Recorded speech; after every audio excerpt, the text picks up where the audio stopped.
어머니, 죄송한데요. 어머니 방 말이에요.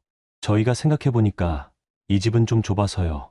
며느리가 몇 분이 지나서야 문을 열어줄 때부터 이상하다 생각했는데 제가 평생 모은 8억으로 마련해준 강남 시온집 거실에서 저는 얼어붙었습니다. 대신 근처에 좋은 요양원 문의해뒀어요.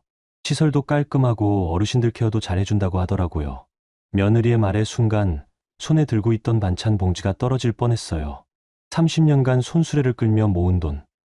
새벽마다 도매시장에서 밤새며 쌓아올린 그 모든 정성이 한순간에 무너져 내리는 기분이었거든요. 호서가, 너도 그렇게 생각하는 거야? 어머니, 저희도 아직 신혼이고 적응할 시간이 좀 필요해요. 아들마저 제 눈을 똑바로 보지 못했습니다. 35층 높이에서 내려다본 서울 시내가 아득했어요. 그때는 저도 아들 부부도 몰랐습니다. 그들이 앞으로 어떤 대가를 치르게 될지를요. 지금 시청하시는 유튜브 수익의 일부는 소아암 어린이와 노인복지회에 기부됩니다. 지금 구독과 좋아요 누르시고 100만 채널의 재미와 감동을 받아보세요. 안녕하세요. 저는 한수님이라고 합니다. 올해 68살이에요. 지금 제가 들려드릴 이야기는 작년 봄에 일어난 일입니다. 그때만 해도 저는 아들 호석이와 며느리 세진이가 강남에 새 집을 마련한다는 소식에 마음이 설렜거든요. 평생 손수레를 끌며 시장에서 장사를 하고 새벽마다 도매시장에서 야간 근무를 하며 모은 돈이 드디어 제 역할을 하는 것 같았어요. 그날은 3월의 마지막 주 토요일이었습니다. 아침 일찍부터 부엌에서 호석이가 좋아하는 미역국을 소고기 잔뜩 넣어서 끓이고 세진이를 위해서는 깻잎 무침과 콩나물 무침을 정성스럽게 준비했어요. 국물이 식지 않도록 보온통에 따로 담고 반찬들은 플라스틱 통 5개에 나누어 정리했죠. 거기에 호석이가 어릴 때부터 좋아했던 계란말이까지 만들어서 검은 비닐봉지 2개에 나누어 담았습니다. 들고 가기엔 꽤 무거웠지만 그런 무게감이 오히려 든든했어요. 강남까지 가는 길은 생각보다 멀었습니다. 7호선에서 9호선으로 갈아타고 다시 2호선으로 갈아타니 1시간 반은 좋게 걸렸죠. 그래도 발걸음은 가벼웠어요. 푼수 같지만 지하철 안에서 만난 할머니들이 어디 가시는 길이에요? 라고 물어보시면 아들이 강남에 새 집 마련해서 가는 길이라고 자랑스럽게 대답하기도 했죠. 신축 아파트 단지 앞에 섰을 때의 기분을 지금도 잊을 수가 없어요. 45층짜리 건물 4동이 하늘 높이 솟아있고 입구에는 제복을 입은 경비 아저씨가 정중하게 인사를 해주셨죠. 로비 바닥은 대리석으로 되어 있어서 제 구두 소리가 똑똑 울렸습니다. 제가 평생 살아온 금천구 다세대 주택과는 비교할 수 없을 정도로 웅장했어요.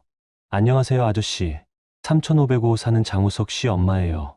경비 아저씨가 친절하게 방문자 출입증을 만들어 주시며 엘리베이터 이용법까지 설명해 주셨어요. 35층이시면 고속 엘리베이터 타세요. 속도가 빨라서 귀가 좀 먹먹할 수 있어요. 처음 타보는 고속 엘리베이터는 정말 그 말대로였습니다. 순식간에 35층에 도착하니 귀가 멍멍하더라고요. 복도는 조용했고 깨끗했어요. 새 아파트 특유의 페인트 냄새와 함께 고급스러운 느낌이 물씬 풍겼죠. 3505 문패를 확인했을 때 가슴이 두근거렸습니다. 고급 아파트라 그런 건지 며느리가 준비한 건지 장호석 윤세진이라고 적힌 새하얀 명패도 있더라고요. 우리 호석이 이름이 그렇게 당당하게 붙어있는 걸 보니까 눈가가 뜨거워졌어요. 현관벨을 눌렀습니다. 1번, 2번. 누구세요?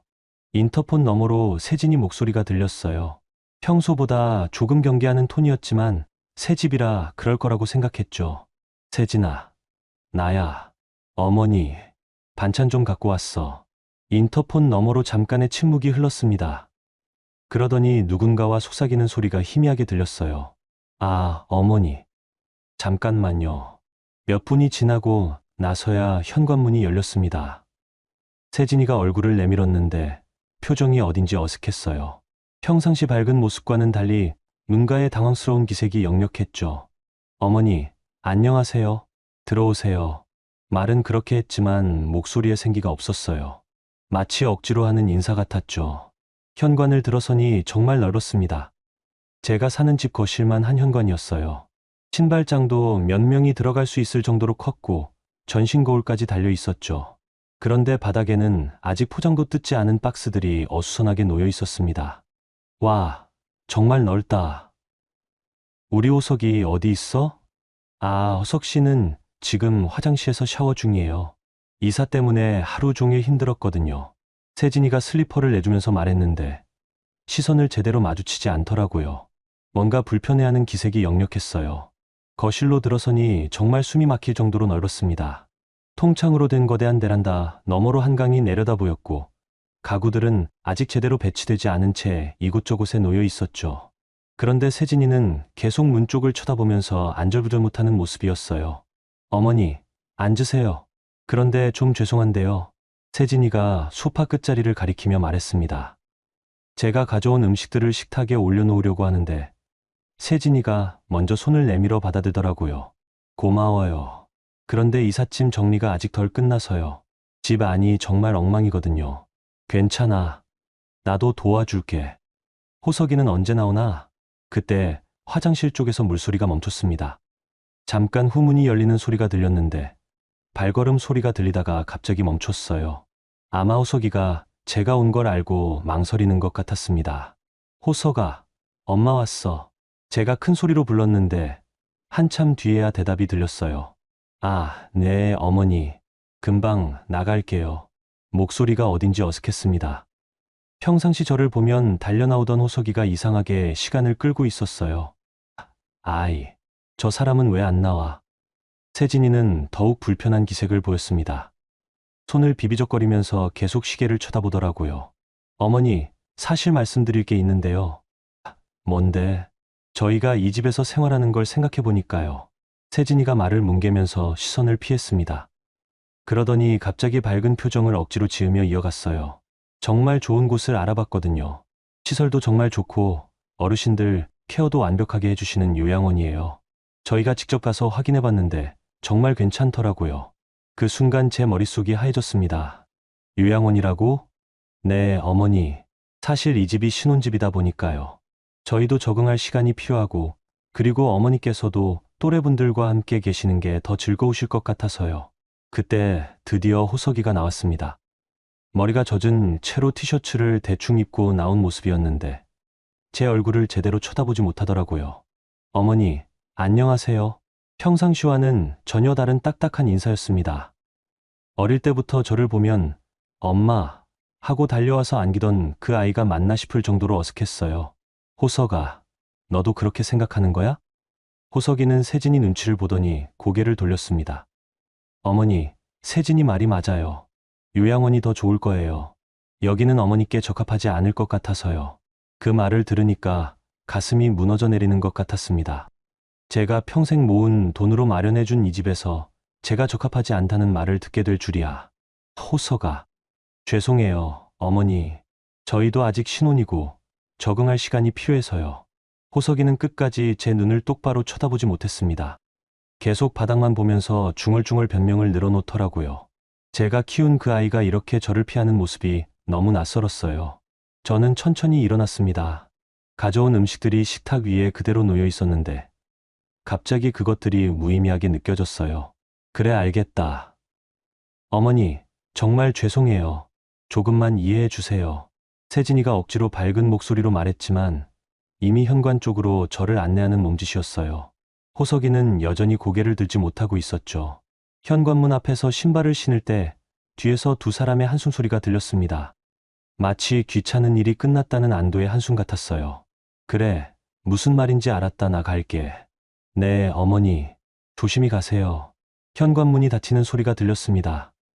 딸까 하는 작은 소리였지만 제 귀에는 천둥처럼 크게 들렸어요. 복도에 혼자 서 있으니 갑자기 모든 게 현실로 다가왔습니다. 방금 전까지 그 넓은 집 안에서 느꼈던 어색함과 냉기, 호석이의 피하는 눈길, 세진이의 억지스러운 미소가 모두 생생했어요. 엘리베이터를 타고 1층으로 내려가면서 거울에 비친 제 모습을 봤습니다. 새 아파트의 화려한 엘리베이터 안에서 초라해 보이는 68살 여자. 그 모습이 갑자기 서글펐어요.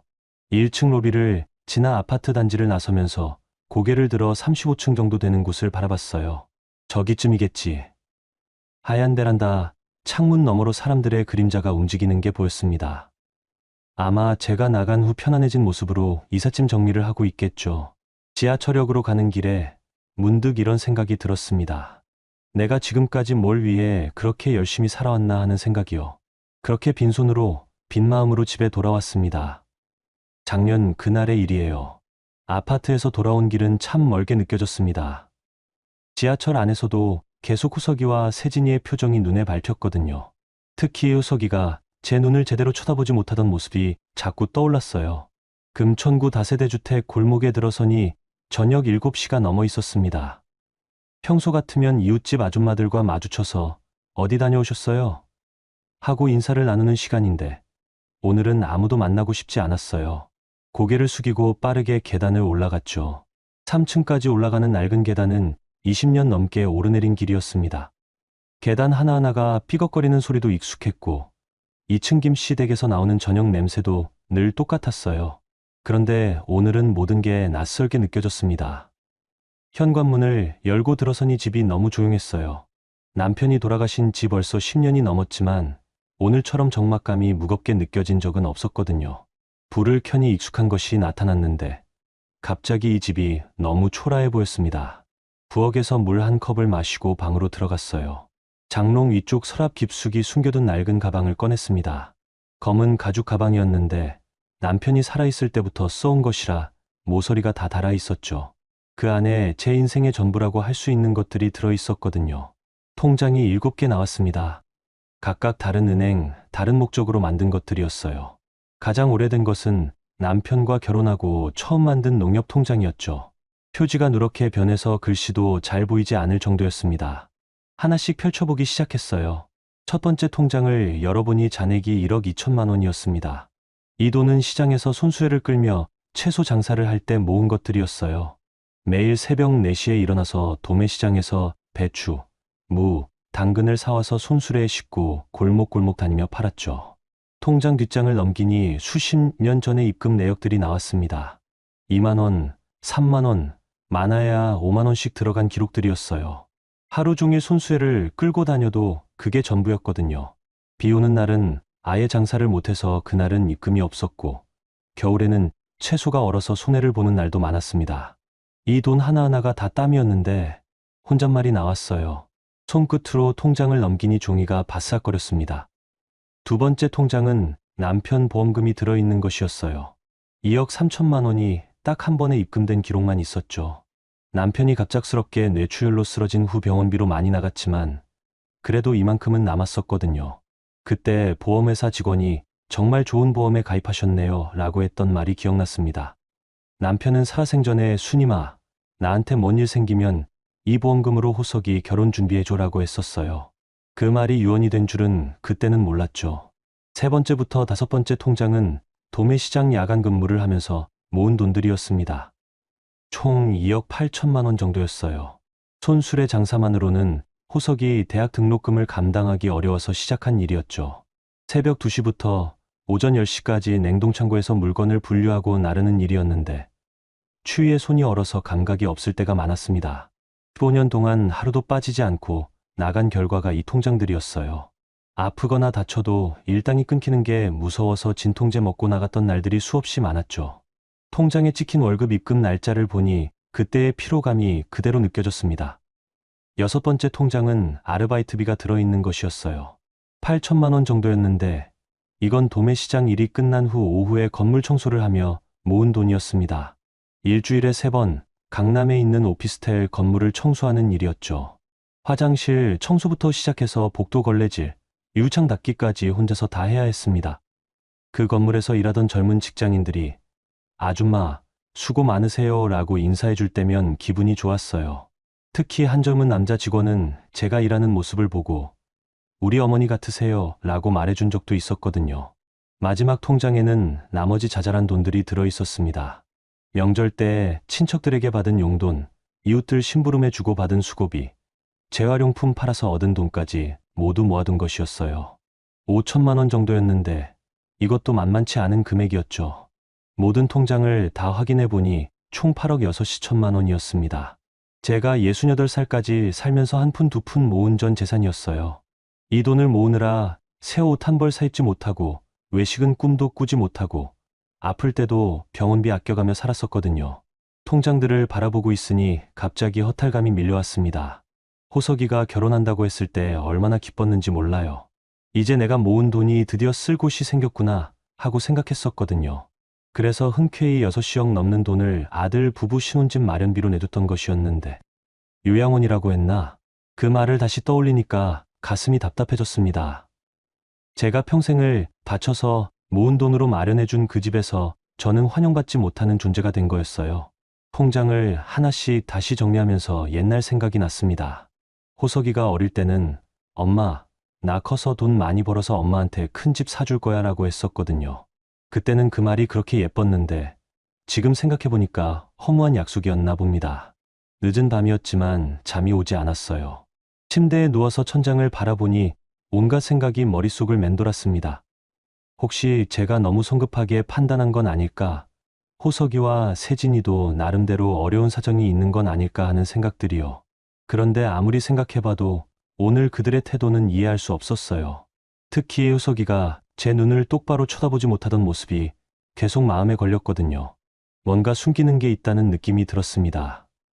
새벽 2시가 넘어서야 겨우 잠들었는데 꿈에서도 통장을 뒤적이고 있었어요.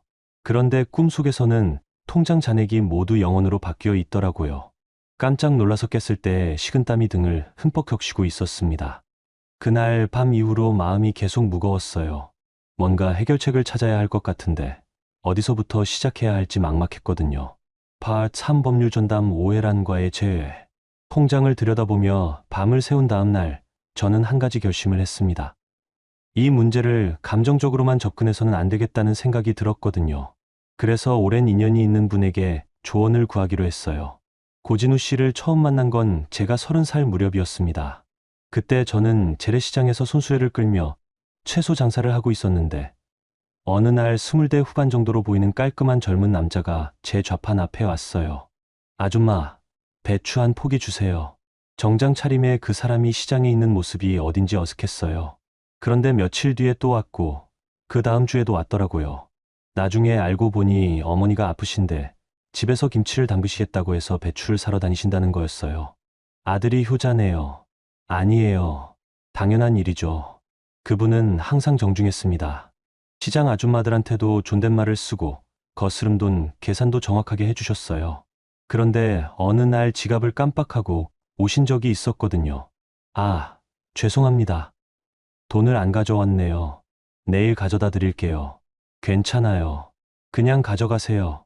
아니에요. 꼭 내일 드릴게요. 정말 다음 날 오셔서 돈을 주시면서 감사했습니다라고 인사하시더라고요. 그때부터 뭔가 신뢰가 생겼어요. 몇 년 뒤 그분이 작은 회사를 차리신다는 소식을 들었습니다. 무역업을 시작하신다고 하시면서 아줌마 덕분에 좋은 기운 받아서 사업이 잘 될 것 같아요 라고 농담하셨죠.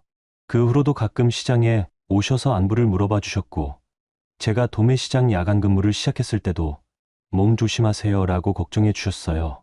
세월이 흘러 그분의 사업이 점점 커졌고 나중에는 진우그룹이라는 대기업을 운영하게 되셨거든요. 그런데도 저를 잊지 않고 명절 때마다 안부 인사를 해주셨어요. 제가 남편 장례를 치를 때도 조의금을 보내주셨고 호석이 대학 입학할 때도 축하 인사를 해주셨습니다. 강남구 테헤랄로에 있는 진우그룹 본사는 30층짜리 고층 빌딩이었습니다. 로비에 들어서니 대리석 바닥이 반짝반짝 빛났고 천장은 어찌나 높은지 목이 아플 정도였어요.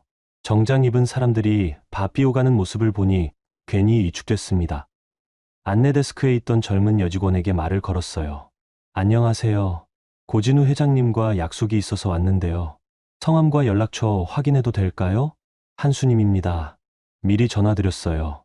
직원이 컴퓨터를 확인하더니 친절하게 웃으며 방문자 카드를 만들어 주었습니다. 25층으로 올라가시면 됩니다. 엘리베이터는 저쪽입니다. 25층에 도착하니 회장실 앞 대기실이 나왔어요. 고급스러운 소파와 커피 테이블, 벽에 걸린 유명 화가의 그림들이 인상적이었죠. 비서 한 분이 나와서 인사를 해주셨습니다. 한수님 어머님 맞으시죠? 회장님께서 기다리고 계십니다. 회장실 문이 열리니 진우 씨가 자리에서 일어나 맞아주셨어요. 이제는 이른이 넘으신 연세에 머리가 희끗해지셨지만 여전히 반듯한 모습이셨습니다. 수님 씨 오셨군요. 앉으세요. 번거로우실 텐데 불러서 죄송해요. 무슨 말씀이에요? 제가 오늘이 있기까지 순 씨 덕을 많이 받는 거려. 진우 씨는 여전히 예에 바르셨어요. 직접 차까지 따라주시면서 근황을 물어보셨죠. 호석이는 잘 지내죠? 네, 얼마 전에 결혼했어요. 아, 그랬군요. 축하해요. 잠깐 망설이다가 제가 겪고 있는 상황을 말씀드렸습니다. 아들 부부의 신혼집 마련을 도와줬는데 요양원 이야기가 나왔다는 것, 제가 모은 돈이 어떻게 사용됐는지, 지금 마음이 어떤지까지 솔직하게 털어놨어요. 진우 씨는 중간에 끼어들지 않고 끝까지 들어주셨습니다. 이야기가 끝나니까 한참 생각하시더니 입을 여셨어요. 수님 씨가 그동안 얼마나 고생하셨는지 제가 잘 알죠. 그런 분이 이런 대우를 받으시면 안 됩니다. 그래도 제 자식인데, 자식이라고 해서 부모를 함부로 대해도 되는 건 아니에요. 더군다나 수님 씨가 평생 모은 돈으로 도움을 받았으면서 그런 말을 하다니. 진우 씨의 목소리에 분노가 섞여 있었어요. 저보다 더 화가 나신 것 같았죠. 제가 법률 전담 변호사를 소개해 드릴게요. 오해란 변호사인데 이런 문제를 전문적으로 다루는 분이에요. 변호사까지 만날 일인가요? 수님 씨, 이건 단순한 가족 문제가 아니에요. 재산상의 문제가 얽혀 있잖아요. 정확한 법적 조언을 받아보시는 게 좋을 것 같아요. 진우 씨가 내선 전화를 걸어서 오해란 변호사를 불렀습니다. 10분 정도 지나서 문이 열리며 50대 중반 정도의 단정한 여성이 들어왔어요. 안녕하세요. 오해란입니다.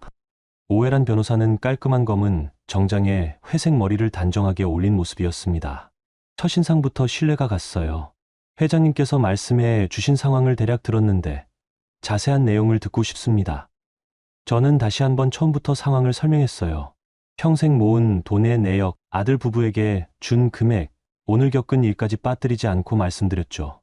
오해란 변호사는 중간중간 메모를 하면서 들으시더니 몇 가지 질문을 하셨어요. 어머님께서 아들 부부에게 주신 돈이 정확히 어떤 명목이었나요? 신혼집 마련비라고 했어요. 전세금과 이사비용 포함해서요. 그 돈을 주실 때 따로 약속하신 게 있나요?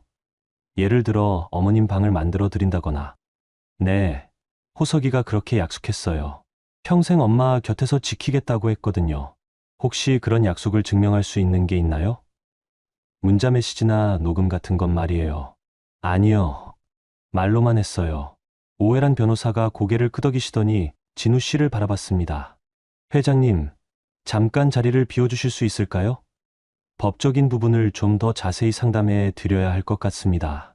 진우 씨가 자리를 뜨신 후 오해란 변호사가 의자를 제게 가까이 당기며 앉았어요. 어머님, 솔직히 말씀드리면 이 상황이 법적으로 간단하지는 않아요. 하지만 전혀 방법이 없는 건 아닙니다. 어떤 방법이 있나요? 첫째로 어머님께서 주신 돈이 증여가 아니라 지원의 성격이라는 걸 증명할 수 있다면 되돌릴 여지가 있어요. 특히 조건부 증여였다는 점이 중요합니다. 조건부 증여요? 네. 어머님께서 함께 살겠다는 조건으로 돈을 주셨는데 그 조건이 지켜지지 않았다면 증여를 취소할 수 있어요. 오해란 변호사의 설명을 들으니 희망이 보였습니다. 그동안 감정적으로만 접근했는데 이런 방법이 있다는 걸 몰랐거든요. 둘째로는 어머님의 노후 보장을 위한 부양협약서를 작성하는 방법도 있어요. 법적 구속력이 있는 문서로 만들어서 향후 비슷한 일을 예방하는 거죠. 그런 게 가능한가요? 물론입니다. 다만 이런 절차를 밟으려면 상대방도 동의해야 해요. 어머님 아들 부부가 협조할 의향이 있는지가 관건이죠. 저는 잠깐 생각했습니다. 호석이와 세진이가 과연 이런 법적 절차에 동의할까요? 오늘 그들의 태도를 보면 쉽지 않을 것 같았어요. 만약 그들이 거부하면 어떻게 되나요? 그럴 경우에는 좀 더 강력한 법적 조치를 검토해야 할 수도 있어요. 다만 가족 간의 문제이니까 가능하면 원만하게 해결하는 게 좋겠죠. 오해란 변호사가 명함을 꺼내서 저에게 주었습니다. 일단 오늘은 이 정도로 하고 어머님께서 충분히 생각해 보세요. 결정하시면 언제든 연락 주시고요. 상담이 끝난 후 진우 씨가 다시 들어오셨어요. 어떠세요? 도움이 될 만한 이야기 들으셨나요? 네, 많은 도움이 됐어요. 정말 고맙습니다. 수님 씨가 원하시면 제가 끝까지 도와드릴게요. 그동안 수님 씨한테 받은 정이 있는 거요. 진우그룹 빌딩을 나서면서 저는 마음이 좀 더 차분해진 것을 느꼈습니다. 감정적으로만 접근했던 문제에 합리적인 해결책이 있다는 걸 알게 됐거든요. 지하철을 타고 집으로 가는 길에 오해란 변호사가 해준 말들을 되새겨봤어요. 조건부 증여, 취소, 부양협약서 작성 같은 용어들이 낯설긴 했지만 제가 할 수 있는 일들이 있다는 게 이해안이 됐습니다. 그날 밤, 저는 오랜만에 편안하게 잠들 수 있었어요. 내일부터는 감정이 아닌 절차를 밟아서 이 문제를 해결해 보겠다고 다짐하면서요. 파4 신혼집을 부탁하던 그날, 오해란 변호사를 만나고 집에 돌아온 저녁, 저는 찬장 깊숙이 숨겨둔 또 다른 상자를 꺼냈습니다. 그 안에는 호석이와 관련된 온갖 기념품들이 들어 있었어요. 초등학교 상장부터 대학 졸업 사진까지 제가 소중히 간직해온 것들이었죠. 그런데 그 중에서 가장 눈에 띄는 건 작년 가을에 찍은 사진 한 장이었습니다. 호석이가 세진이와 함께 제 집에 와서 결혼 승낙을 구하던 날의 사진이었어요. 그때를 떠올리니 마음이 복잡해졌습니다. 그날은 10월 중순이었어요. 단풍이 막 물들기 시작할 때였죠. 호석이가 갑자기 전화를 걸어와서 엄마, 중요한 얘기가 있다고 했거든요. 목소리가 평소와 달리 떨리고 있었어서 뭔가 큰일이라는 걸 알 수 있었어요. 저녁 7시쯤 호석이와 세진이가 함께 찾아왔습니다. 두 사람 다 평소보다 차려입었더라고요. 호석이는 검은색 정장을 입었고 세진이는 깔끔한 원피스에 카디건을 걸쳤어요. 그런데 얼굴 표정이 너무 긴장해 있어서 오히려 걱정이 됐죠. 어서 들어와. 뭔 일인데 그렇게 긴장하고 있어? 거실로 안내하면서 물어봤는데 호석이가 세진이 손을 꽉 잡고 있더라고요. 두 사람이 소파에 나란히 앉는 모습이 어딘지 어색했어요. 엄마, 저희 결혼하려고 해요. 호석이가 조심스럽게 말을 꺼냈을 때 저는 너무 기뻤습니다. 38이나 된 아들이 드디어 짝을 만났다는 게 얼마나 다행스러웠는지 몰라요. 정말 언제부터 만났는데? 1년 정도 됐어요. 세진이 정말 좋은 사람이에요. 세진이가 수줍게 웃으며 인사했어요. 안녕하세요. 윤세진입니다. 그래, 많이 들었어. 우리 호석이가 자랑을 많이 하더라. 그날 저녁은 정말 즐거웠어요. 세진이도 예의 바르고 상냥했고 호석이도 연인이 생긴 후 훨씬 밝아진 모습이었거든요. 저는 그들을 위해 정성스럽게 음식을 차려내고 늦은 시간까지 이야기를 나눴습니다. 그런데 그로부터 2달 뒤 12월 말 즈음 호석이한테서 또 다른 전화가 왔어요. 이번에는 목소리가 완전히 달랐습니다. 엄마, 나 좀 봐야겠어. 급한 일이 생겼어. 전화 너머 목소리가 떨리고 있었어요. 뭔가 심각한 일이 생겼다는 걸 직감할 수 있었죠. 1시간 뒤 호석이가 혼자 왔는데 얼굴이 완전히 달라져 있었어요. 며칠 못 씻은 것 같은 수염, 핏발 선 눈, 구겨진 옷차림을 보니 가슴이 철렁했습니다. 무슨 일이야? 왜 이렇게 됐어? 엄마, 나 큰일 났어. 호석이가 식탁에 앉더니 머리를 감추어요. 그러더니 갑자기 울기 시작했거든요. 38살 된 아들이 엄마 앞에서 우는 모습을 보니 심장이 떨렸습니다. 호석아, 뭔 일인지 말해봐. 한참을 울던 호석이가 고개를 들었어요. 눈가가 빨갛게 부어 있었죠. 회사에서 권고사직 당했어. 그리고 신용불량자 될 것 같아. 뭐라고? 몇 년 전에 신용카드로 투자했던 게 있었거든. 그때는 괜찮을 줄 알았는데 계속 연체되면서 이자가 눈덩이처럼 불어났어. 호석이가 떨리는 목소리로 설명했어요. 몇 년 전 주식 투자를 한다며 카드 현금 서비스를 받았는데 주식이 폭락하면서 원금도 못 찾고 이자만 계속 늘어났다는 거였어요. 지금 얼마나 돼? 원금까지 합치면 3억 정도. 그 말을 듣는 순간 어지러웠습니다. 3억이라는 돈이 얼마나 큰지 누구보다 잘 알고 있었거든요. 그래서 세진이는 뭐래? 세진이도 모르고 있어. 말할 수가 없어서. 호석이가 다시 고개를 떨궜어요. 어깨가 작게 떨리고 있었죠. 호석아, 차근차근 해보자. 길이 있을 거야. 엄마, 나 진짜 죽고 싶어. 어떻게 이렇게 됐는지 모르겠어. 그때의 호석이는 정말 절망적이었어요. 평생 본 적 없는 모습이었죠. 제 아들이 그렇게 무너져 있는 걸 보니 가슴이 찢어지는 것 같았습니다. 며칠 뒤 세진이도 사실을 알게 됐고 두 사람이 함께 찾아왔어요. 세진이도 많이 충격받은 모습이었지만 호석이를 원망하지는 않더라고요. 어머니, 저희가 어떻게 해야 할지 모르겠어요. 일단 결혼은 미뤄야겠지. 이런 상황에서 어떻게 결혼을 해? 호석이가 체념한 목소리로 말했어요. 그런데 세진이가 고개를 저었습니다. 아니에요. 저는 호석 씨와 함께 이 어려움을 헤쳐나가고 싶어요. 그 말을 듣는 순간 세진이라는 사람이 정말 믿을 만하다는 생각이 들었어요. 그런데 신혼집은 어떻게 하지? 전세금도 없는데. 그것도 포기해야죠. 월세로라도. 두 사람이 한숨을 내쉬는 모습을 보니 마음이 아팠습니다. 특히 호석이가 엄마, 미안해. 평생 실망만 시켜드려서 라고 말할 때는 눈물이 나려고 했어요.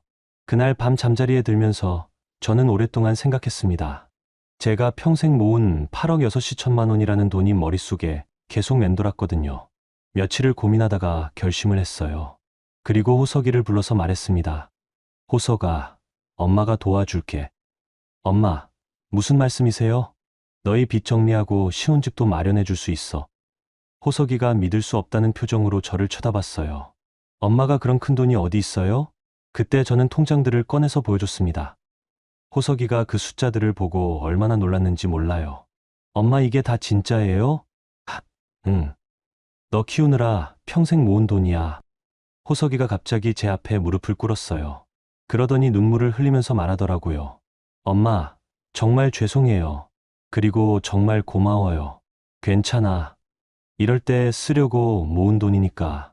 엄마, 약속할게요. 평생 엄마 곁에서 모실게요. 절대 혼자 두지 않을게요. 그때 호석이의 목소리는 정말 진심이었어요.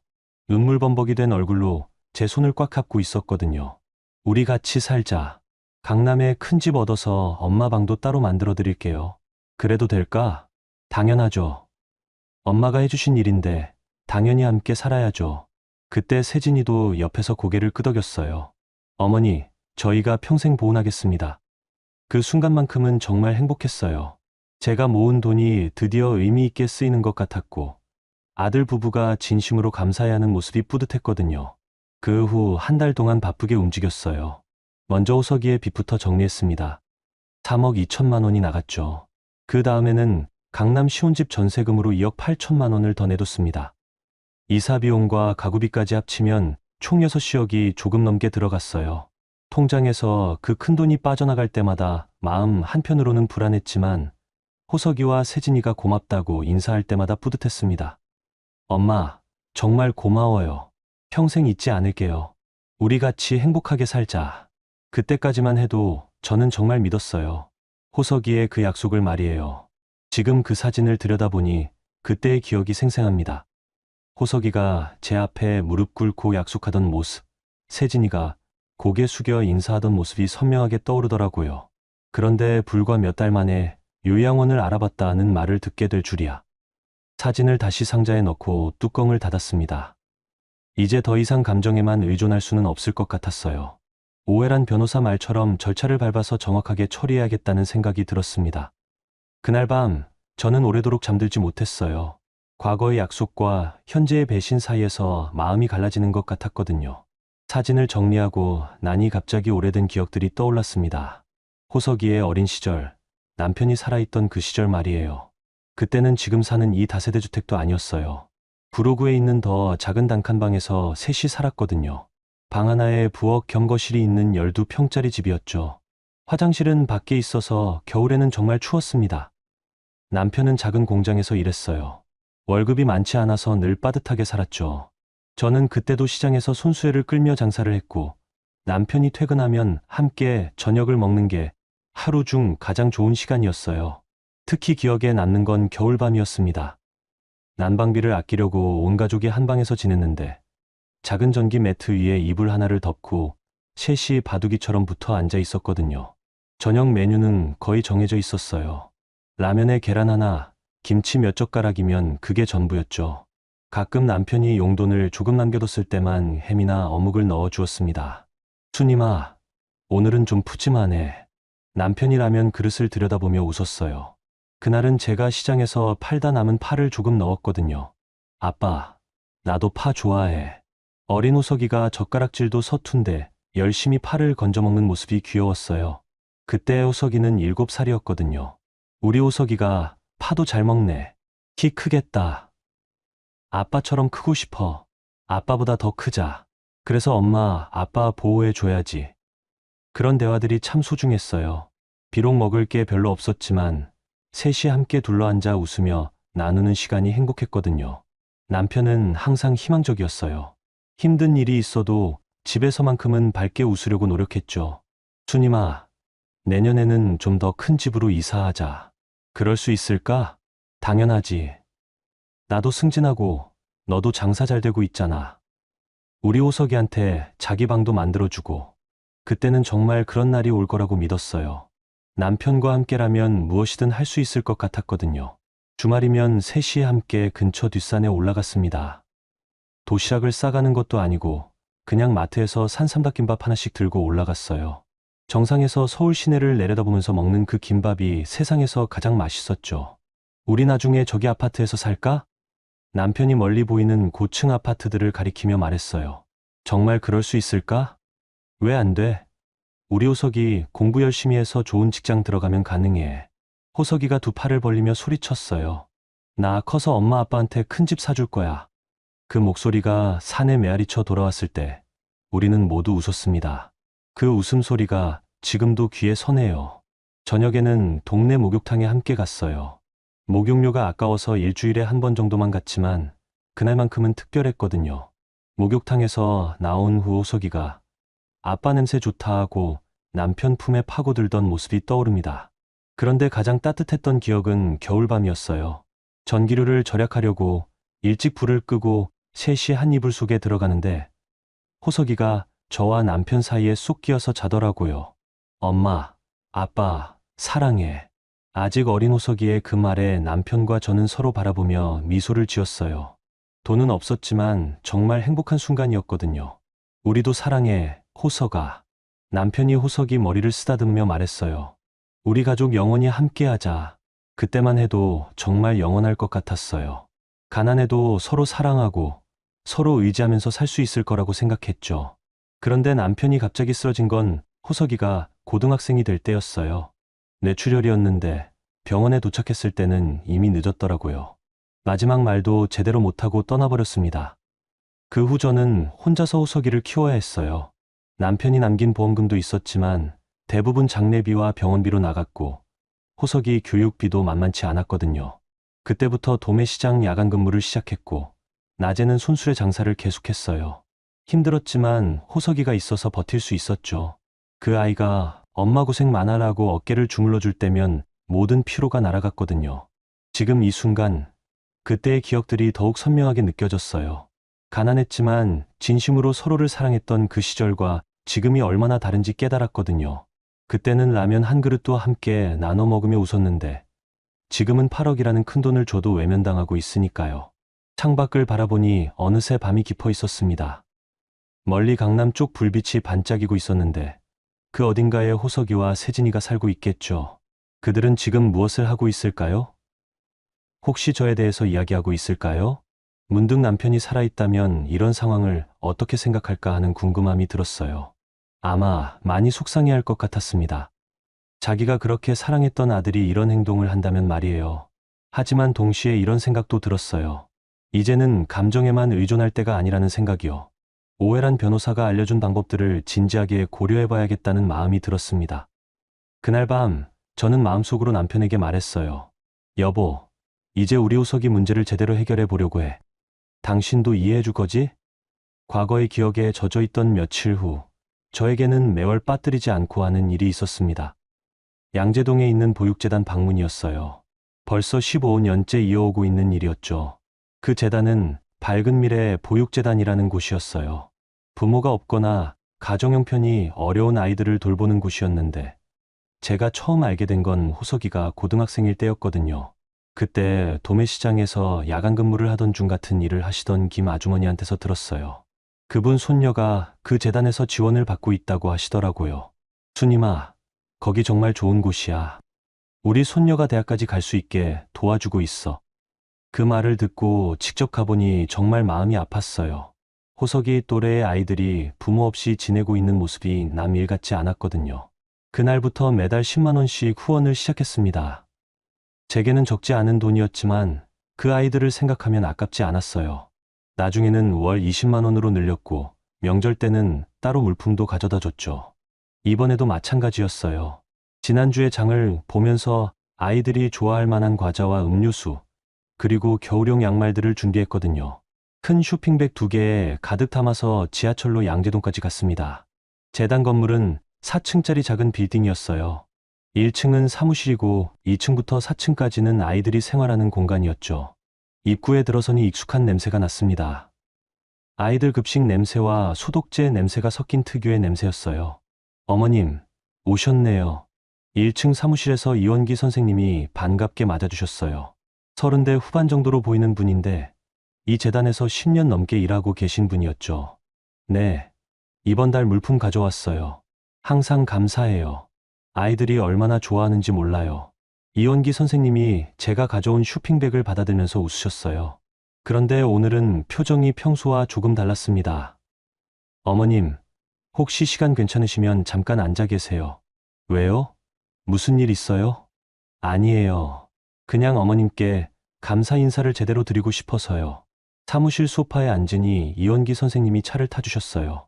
그러더니 서류철 하나를 가져와서 펼쳐 보이시더라고요. 어머님, 이거 보세요. 그 안에는 제가 15년 동안 후원한 모든 기록이 들어 있었어요. 처음 시작할 때의 10만 원부터 지금의 20만 원까지 한 번도 빠뜨리지 않은 입금 기록들이 빼곡했죠. 총액이 얼마인지 아세요? 글쎄요. 계산해 본 적은 없어서 3,200만 원입니다. 그 숫자를 듣는 순간 깜짝 놀랐어요. 그렇게 큰 돈이었나 싶었거든요. 그리고 어머님이 가져다 주신 물품들까지 합치면 4천만 원은 넘을 거예요. 이원기 선생님의 목소리에 감동이 섞여 있었어요. 어머님 같은 분이 계셔서 우리 아이들이 꿈을 가질 수 있어요. 정말 고맙습니다. 별일 아니에요. 당연한 일이죠. 어머님 사정이 어려우실 텐데도 한 번도 빠뜨리지 않으셨어요. 특히 몇 년 전에 IMF 때도 계속 후원해 주셨잖아요. 그때 일이 떠올랐어요. 외환위기로 온 나라가 어려웠을 때도 저는 후원을 끊지 않았거든요. 제 형편도 힘들었지만 그런 때일수록 이 아이들이 더 어려울 거라고 생각했어서요. 아이들이 어머님 덕분에 대학도 가고 좋은 직장도 구했어요. 지난달에 졸업한 수민이도 어머님께 인사드리고 싶어 했는데. 아, 그 아이가 대학을 졸업했다고요? 네, 간호학과 나와서 대학병원에 취직했어요. 어머님이 후원해주신 덕분이죠. 이야기를 나누는 동안 2층에서 아이들 소리가 들려왔어요. 방과 후 숙제를 하는 시간인 것 같았죠. 그 소리를 들으니 마음이 따뜻해졌습니다. 그런데 그때 1층 입구 쪽이 소란스러워졌어요. 누군가 문을 여는 소리와 함께 목소리들이 들렸거든요. 실례합니다. 혹시 한수님이라는 분 오셨나요? 그 목소리를 듣는 순간 가슴이 철렁했어요. 호석이 목소리였거든요. 이원기 선생님이 고개를 돌리며 일어났어요. 어떤 분을 찾으시는 거죠? 저희 어머니인데요. 한수님이라고 혹시 여기 오셨나요? 호석이와 세진이었어요. 두 사람이 급하게 들어오는 모습이 보였죠. 그런데 저는 왜인지 일어서지 못했습니다. 아, 그분이시라면. 이원기 선생님이 제 쪽을 바라보려는 순간 저는 급하게 손짓을 했어요. 잠깐만 기다리라는 뜻이었죠. 지금은 안 계신데요. 언제 오시는지는 정확하지 않고요. 그럼 기다려도 될까요? 글쎄요. 오늘 오실지도 확실하지 않은데. 세진이가 조급한 목소리로 말했어요. 저희가 정말 급해서 그래요. 어머니를 꼭 만나야 해서. 두 사람의 목소리에 절망감이 섞여 있었어요. 그런데 저는 아직 그들을 만날 준비가 되지 않았습니다. 일단 나가서 기다리시죠. 오시면 연락드릴게요. 연락처 남겨도 될까요? 호석이가 명함을 꺼내면서 말했어요. 이원기 선생님이 받아들고 고개를 끄덕였죠. 두 사람이 나간 후 이원기 선생님이 저에게 물어봤어요. 어머님, 혹시 무슨 일이라도 있으신 건가요? 아니에요. 그냥 아직 만날 마음의 준비가 안 돼서요.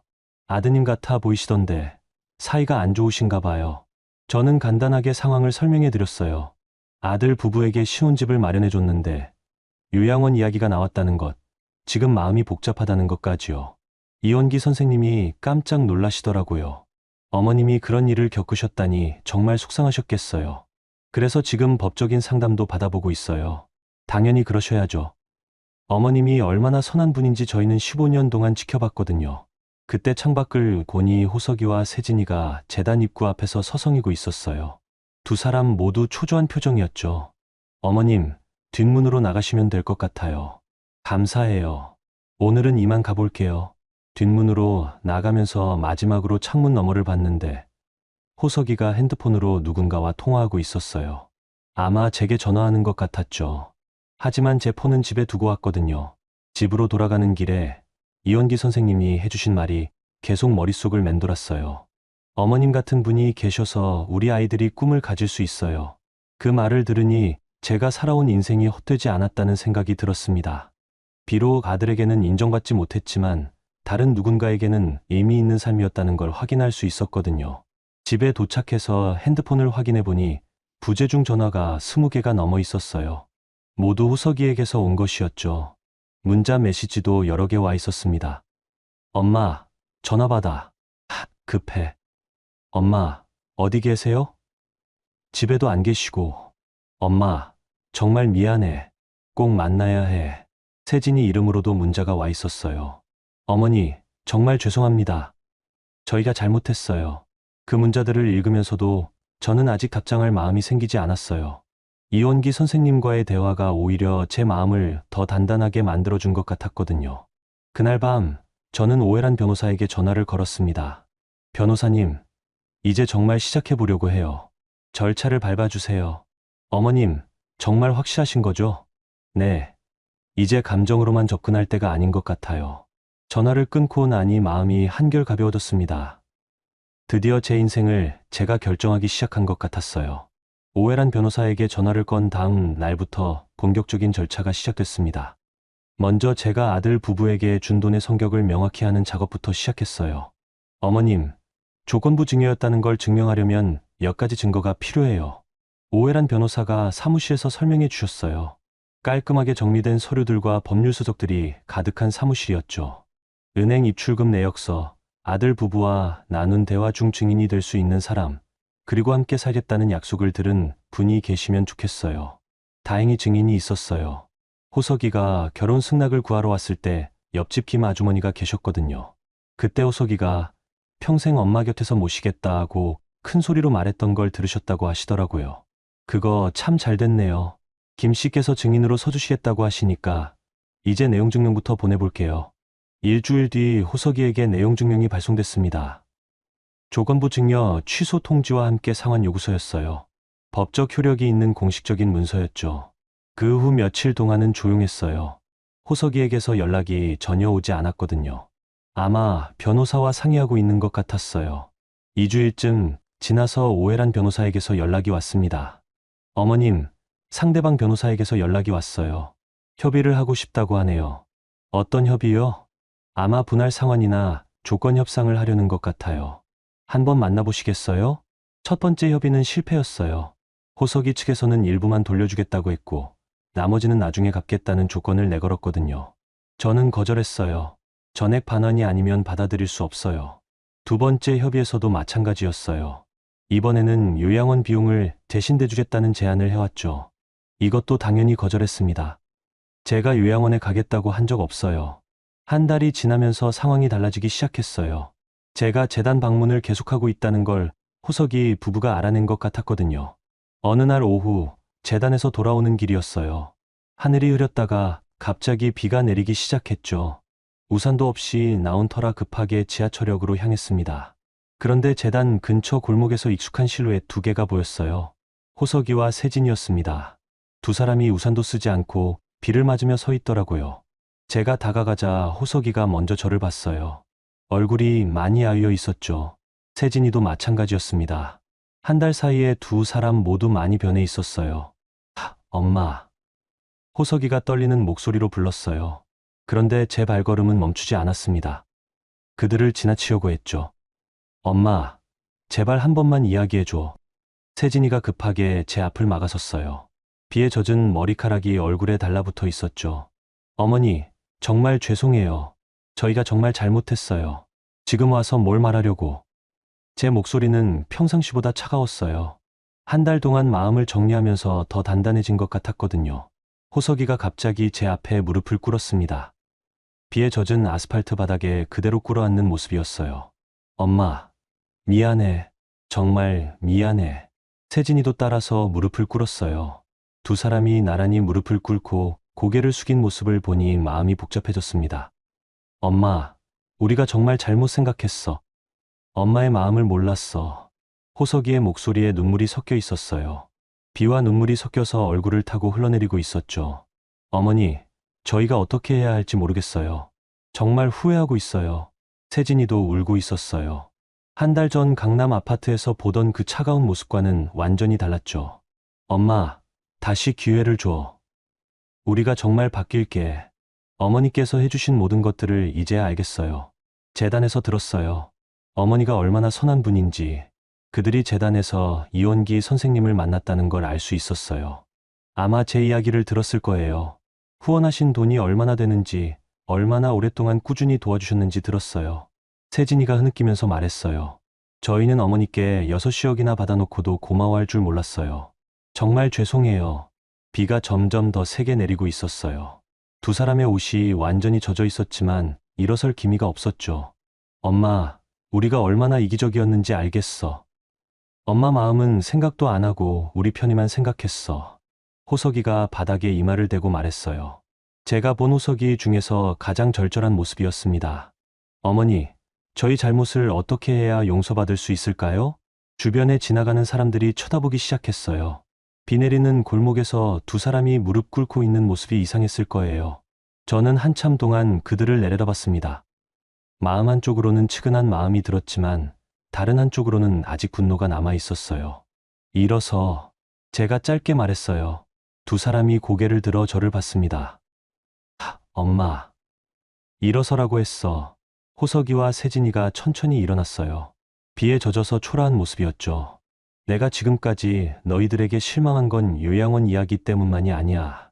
제 목소리는 여전히 차가웠어요. 너희들이 내 마음을 전혀 이해하려 하지 않았다는 게 가장 실망스러웠어. 엄마, 정말 미안해. 이제 알겠어. 진짜로 미안하다고 생각한다면 내일 오해란 변호사 사무실로 와. 두 사람이 깜짝 놀라면서 저를 쳐다봤어요. 거기서 제대로 된 이야기를 하자.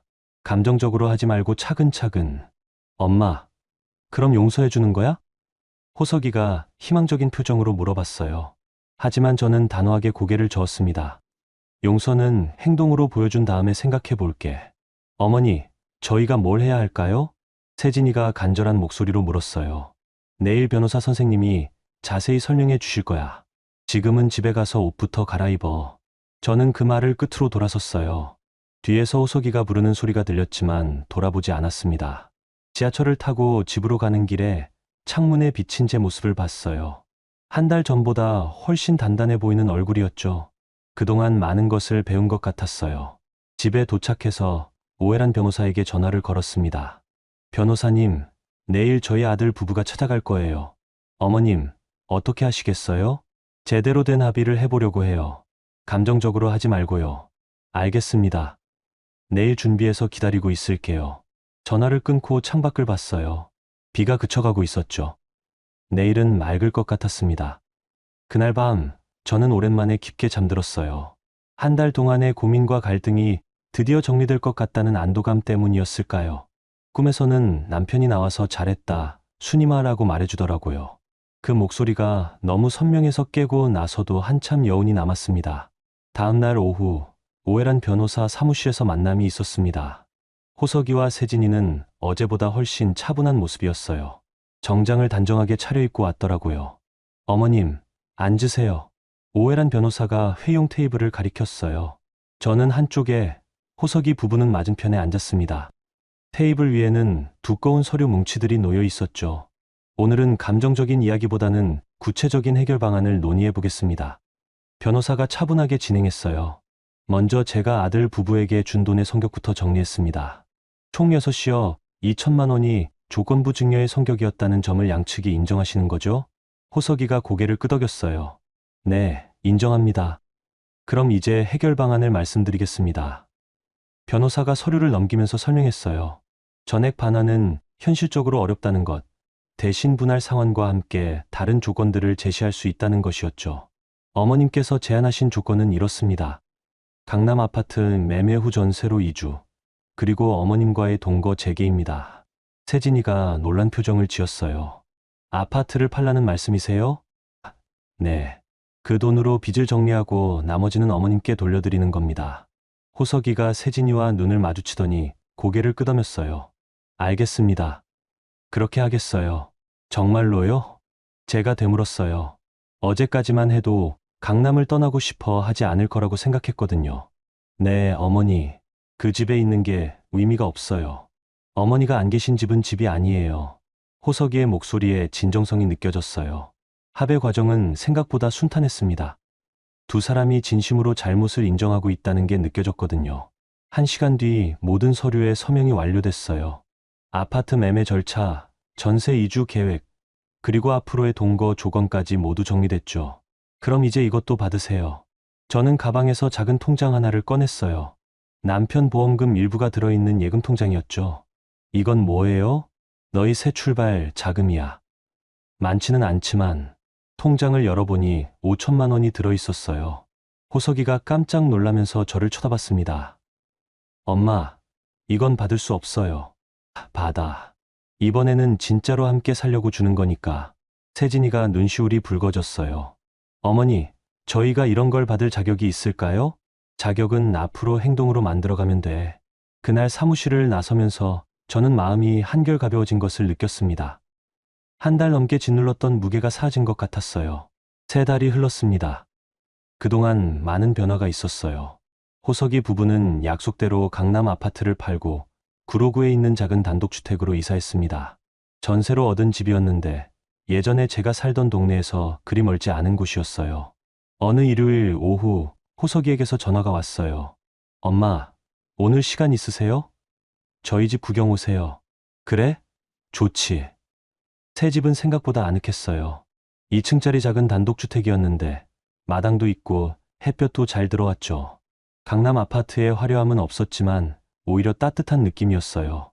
어머니, 어서 들어오세요. 세진이가 반갑게 맞아주었어요. 예전과는 완전히 달라진 모습이었죠. 억지로 만드는 웃음이 아니라 진심 어린 미소였거든요. 거실을 둘러보니 가구들이 심플하게 배치되어 있었어요. 강남 아파트 때처럼 과시용 가구들은 없었지만 실용적이고 깔끔했습니다. 엄마, 2층 보여드릴게요. 호석이가 제 손을 잡고 계단으로 안내했어요. 2층에는 방이 3개 있었는데 그중 가장 햇볕이 잘 드는 방 앞에서 호석이가 멈춤어요. 엄마, 여기 봐주세요. 문을 여니 깜짝 놀랐습니다. 방 안이 정말 정성스럽게 꾸며져 있었거든요. 침대는 제가 좋아하는 딱딱한 매트리스로 준비되어 있었고 벽에는 제가 예전에 시장에서 일하던 사진이 액자에 담겨 걸려 있었어요. 작은 책상과 의자, 그리고 제가 좋아하는 들꽃무늬 커튼까지 달려 있었습니다. 어머니 방이에요. 세진이가 조심스럽게 말했어요. 어머니께서 언제 오셔도 편하게 지내실 수 있도록 준비했어요. 방 안쪽에는 제가 좋아하는 차를 마실 수 있는 작은 전기포트와 찻잔까지 놓여 있었어요. 창가에는 화분도 2개 있었죠. 이 꽃들은 제가 직접 키우고 있어요. 세진이가 화분을 가리키며 말했어요. 작은 국화꽃이 예쁘게 피어 있었습니다. 저는 방문 앞에서 한참을 서 있었어요. 3개월 전 강남 아파트에서 요양원을 알아봤다는 말을 들었을 때와는 완전히 다른 기분이었거든요. 어떠세요, 어머니? 고맙다. 정말 고마워. 제 목소리가 떨렸어요. 이런 방을 만들어줄 거라는 기대는 전혀 하지 않았거든요. 엄마, 이제 정말 함께 살아요. 진짜로. 호석이가 제 손을 꽉 잡았어요. 우리가 그동안 얼마나 잘못 생각했는지 알겠어요. 큰 집, 좋은 동리가 중요한 게 아니었어요. 가족이 함께 있는 것, 서로를 아끼는 것이 진짜 중요한 거였어요. 세진이도 곁에 와서 말했어요. 저는 문득 남편 생각이 났어요. 만약 남편이 살아있다면 이 순간을 얼마나 좋아했을까 하는 생각이 들었거든요. 그래, 이제야 진짜 가족 같다. 그날 저녁은 정말 오랜만에 온 가족이 함께 식사를 했어요. 메뉴는 간단했지만 서로를 향한 마음은 어느 때보다 따뜻했습니다. 밤늦게 집으로 돌아가면서 저는 생각했어요. 때로는 잃는 것이 얻는 것보다 더 소중할 수 있다는 걸 말이에요. 강남 아파트는 잃었지만 진짜 가족의 마음을 찾았으니까요. 진짜 행복은 큰 집에 있는 게 아니라 작은 방 하나라도 마음을 담아 준비해 주는 데 있는 것 같아요. 다음 주부터는 이 작은 단독주택에서 새로운 생활이 시작될 예정입니다. 이번에는 정말로 함께 말이에요. 여러분, 수님 씨의 이야기는 어떠셨나요? 진짜 행복은 큰 집이나 많은 돈에 있는 게 아니라 서로를 진심으로 아끼는 마음에 있다는 걸 보여준 이야기였습니다. 때로는 단호하게 선을 그어야 할 때도 있지만 결국 가족은 서로를 용서하고 함께 새로운 시작을 만들어가는 거겠죠. 작은 방 하나라도 정성을 담아 준비해주는 그 마음이 바로 사랑이 아닐까 싶어요. 오늘 영상이 작은 위로가 되셨다면 지금 구독 눌러보세요. 매일매일 더 재미있고 감동적인 이야기가 찾아옵니다. 댓글로 여러분의 이야기도 들려주시고 오늘도 행복한 하루 되세요.